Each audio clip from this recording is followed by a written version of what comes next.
I will discuss how we can see the simple programming problem and delve deeply into details there until we fix it and what we can learn about it. So first, what it is about. I hope most of you have already used property testing. It's a great way that is frequently described on Lambda Days to decrease the number of tests that you write and increase the test coverage for your program. Basically, the mechanism is that you randomly or exhaustively generate the test cases for the data structure that is input for your function, and then check what kind of invariants are preserved after this function is run. So this is an agile way of doing testing of large software especially, by basically describing not tests as individual test cases, as examples, but instead of examples as relations on sets. So for example, when we have show and read functions, there are quasi-inverses, right? If you are able to do show, then you should be able to read the same data structure. That is property on sets.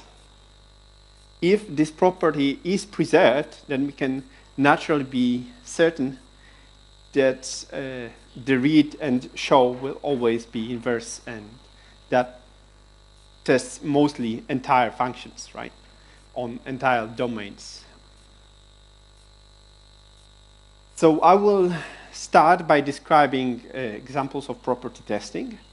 Then I will talk a little bit about how to make our test development more agile and how to fit our high-quality software development in functional programming languages into more agile settings. So how to decrease the amount of effort to get the biggest bang for our time. Also for the bug, if the boss asks you, but in here we will mostly talk about time of the programmer. And I will explain why. We will also ask whether we can write the generators for the data structures generically to get even more bang for the buck. So basically write one generator and then just say, we generate random data structure from this data declaration. We don't need to write anything else.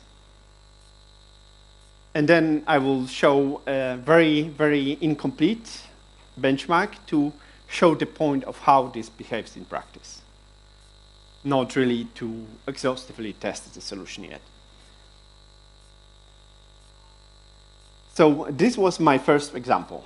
Show read, you have a relation on the full set, on the domain of the function. And this way you actually also test two functions simultaneously, right? For example, that they terminate, right? That they behave correctly. So if you are lucky, for example, if you implement a new model or a new instance of existing class, you may have this kind of properties already described for you for this type class. That means that you reduce the effort, right? This is doubly valuable. It is also much less work to make exhaustive tests this way. You can use a random tests, or you can make exhaustive ones, and then they take a little bit more time, but they usually work on data structures up to a certain size. Of course, there is a problem with this. We have random generation of the data structure, and what if it doesn't terminate, right? So what if we have recursive data structure and we go down, down many times?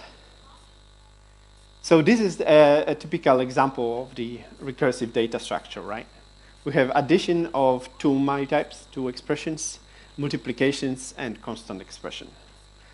And if we use a generic default way of generating arbitrary in QuickCheck in Haskell, we'll get a non-terminating program, because most of the time it will try to grow these structures and we can actually compute it. This is because the average branching factor of these constructors is above 1. So the branching factor of the first constructor is 2. The branching factor of the second constructor is also 2. And the last is 0, right? And that is really inconvenient because what we would like to say is that for any data structure, we should be able to generate any number of tests if it's finitary. And this is typical finitary data structure, right? And this is default the implementation on QuickTech. And the alternative is what Hedgehog has, which is always required to define your own type generation function. That is not much better because that means you write extra code that has no semantic meaning for you most of the time, right? It's just extra work that you can make mistakes in. You may need to debug it, but it doesn't really give you new features. And this is what the default implementation of Arbitrary actually usually does, is basically it takes one of different constructors and then generate arbitrary arguments for that. And this is also the reason why it doesn't terminate, right? Each of the two first constructors doubles the size of the potential term, the average size of the term. So the first recommendation in the arbitrary tutorial is that you use the frequencies, but that means that you unevenly sample the search space. So that means that most of the 3 out of 5 structures generating this way would be just constants, which is a waste of time, right, in terms of testing. Just to assure that the termination probability is greater than the branching factor. Then the next thing we can do that is also recommended in the arbitrary tutorial is again to do it manually. But instead of using frequencies, we check that our size parameter it's halved on each iteration down, each recursion, and that then if it reaches certain value, then we drop it, right? We only use constant. We only use terminating constructor. This works and works quite fast. The problem, again, is that we need to write it. That's the first thing. Yeah, we shouldn't need to write it. And also, this is obviously the decision to make. So we have already some decisions that are not really relevant for our debugging of the code, for our functionality.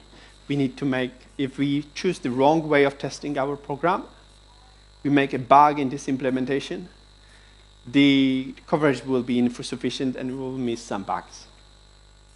And that is actually a frequent problem with large code bases that have complicated property tests. Basically, complicated data type generators. So in agile software development, we use heuristics to maximize our outcomes, right? By minimize our effort. So we don't aim for perfection. We don't necessarily aim for proof of correctness, for example, or perfectly tested program. But we want to catch most of the bugs. And we are entitled to choose the strategy that will cover most of the functionality, that will be most convenient and will give us shortest time to implement. The shortest time doesn't mean writing no tests. That's common misunderstanding. If you write no tests, it shows that there's time to get a non-working program. Yeah? We are interested in shortest time that will give us the program that actually works in most cases, right? But we may choose to write as few tests as necessary to cover most of the program. In the ideal case, in certain special programs, for example, like a compiler, you may just define the reduction or interpreter for the compiler and compare the results of the compiled program with the results of interpreter. And that may be a single property test that covers most of the semantic testing that we would ever want to do, right? So the easiest would be to spend as little time on test and get as good coverage as possible, right? So instead of putting effort in manual generators, we would like to get them automatically, but disallow them from looping. And the problem with looping is twofold. One thing is that it's non-termination. The second is that it's very, very difficult to work with tests. If you have a big, large test suite and one test sometimes doesn't terminate, it's a pain, really, because you have like 100 tests work, you get missed messages, but you don't really know which test fails by not terminating. It would be much better that test just tells an error, or I cannot do it within 2 seconds, then doesn't terminate. That's the general problem with non-termination. If it doesn't terminate, it's really worse than the wrong answer, right? Because you cannot fix it. You don't know when it will give you the answer. And then our goal, again, is maximize test coverage with minimum effort. And maybe always terminate, because everything that doesn't terminate is suspect anyway, right? So if you can do it by the deadline, in a way, it works, or it doesn't work, we at least know it, and we can change our approach in the next iteration. That is like Scrum. If it doesn't terminate and the process doesn't give either a yes, no answer, then you don't know. Don't know why, and don't know what to fix. And ideally, our approach would not only be automatic, but also work for mutually recursive data structures. So that would be the simplest approach, to replace arbitrary with less arbitrary. There is no definition, you see, in the type class instance. All the definitions that are necessary are automatically generated from generic implementation. And then we just replace arbitrary with faster arbitrary. Why it is faster, I will tell about it later. So you see that state monad tracking cost of generating structure may be very, very simple solution, right? So basically, add the 1 for the cost for each constructor, and then as a bonus, we always match the expected size of the structure. It's never larger, because we immediately terminate after the size is reached. And we ignore computation of the branching factor. So that's how it works in practice. We have a basically cost type, and we have a monad over this cost type, and we add the spending, right? And then when we generate, we just have a selector function that selects and chooses either cheap generator or expensive generator. If we still have credits, we use expensive generator. If we don't have credits, we use cheap generator. If we are well over the budget, then we probably don't terminate, and that's a bug, and we should fail immediately, right? And that's how we guarantee termination. We just, make process go bankrupt if it's really bad. The nice thing, we can use the Haskell Generics to implement it. The idea is basically that we have a generic type class that allows us to describe how the type is in terms of simple union types, sum types, A plus B, so constructors in A or constructors in B, or pair types, so what is in A and what is in B. So we basically convert the less arbitrary, implement the less arbitrary by a special type class that will decompose this type into the pieces, right? So for each case, we will have G less arbitrary, that is generic implementation, and the cheapest implementation, which always takes the terminating constructors or constructors with the lowest branching factors. And after we implement it, you can see the code on the web. What we see, so the thing is, the running time is actually more predictable, much more predictable, because we get this linear thing.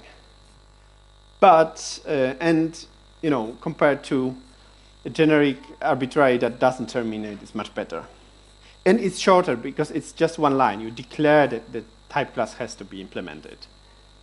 But if you do it manually, you make more effort. In this case, in case of binary tree, it's just 8 lines, but you imagine if you have constructors with 10, the data type with 10 constructors, then it would be 20 lines, right? So it would grow. And it's about 2 times slower if you sample exactly the same thing, right? Because it keeps the state in the monad. In my opinion, not a great loss, but for some people it would be a loss. So I found a way, that's called the library feat, that is even shorter. The only problem is this library requires 6 lines of code and 6 lines of driver to be adapted to quick check, right? So basically, we can easily fix arbitrary and quick check in any language that we have. That's a very simple thing that I would recommend if you see the problems with termination. Generics can make it agile, so you don't really have to write any code afterwards.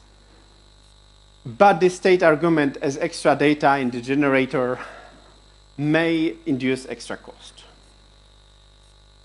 right? So this simplicity can be copied to other languages, but there is even a better way that would be faster if we can make it generic. So that's the job for the next year, I hope. Do you have any questions?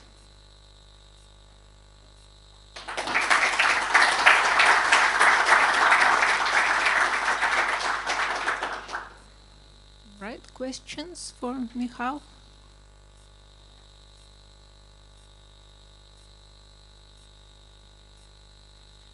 And then also don't forget to evaluate the talk before leaving. Right. In the meantime, I will be collecting votes on how you like the